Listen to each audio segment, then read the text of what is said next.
چاقه سنبۍ څنګه یخه کړو او د چاقې مېرمنې سره په کومه طریقه کوروالی وکړو چې ژر یې انزال او خلاصه کړو. سلام ګران لیدونکو، هیله ده چې روغ جوړ او د صحت جامې مو پر تن وي.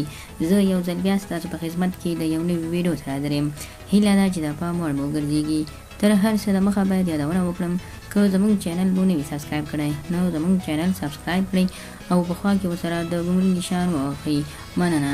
د چاقې مېرمنې سره څنګه کوروالی وکړو او په کومه طریقه یې انزال او خلاصه کړو. که غواړئ چې د ویډیو په مطلب ځان پوه کړئ، د ویډیو تر پایه راسره اوسئ تر څو ښه پوه شئ. هغه مېرمنې چې په کوروالي کې ژر نه انزال کېږي او د بدن له لحاظه ډېرې چاقې وي، نو نشي کولی چې خاوند ته خپل ځان انزال کړي او خلاص کړي. که تاسو غواړئ چې مېرمنه مو انزال شي، که څومره هم د بدن له لحاظه غټه وي یا چاقه وي، نو کولی شئ په دوه طریقو مېرمنه انزال او خلاصه کړئ چې تر ټولو اسانه او ښې طریقې بلل کېږي. هغه مېرمنې چې د وجود له نظره ډېرې غټې وي، خاوند یې وړوکی وي خو مېرمنه یې ډېره غټه وي، نو څنګه کوروالی کولی شو؟ لومړۍ طریقه دا ده چې تاسو کولی شئ د مېرمنې سره هغه مېرمنه چې ډېره چاقه وي د شا له خوا نه ورسره یو ځای شئ.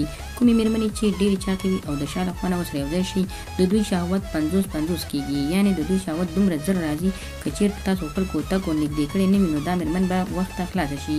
د ټولو دومره طریقه یې دا ده چې که تاسو چېرته غواړئ چې دغه مېرمنه چې د بدن له لحاظه ډېره چاقه وي، تاسو کولی شئ پړ مخکې ورسره سیکس وکړئ.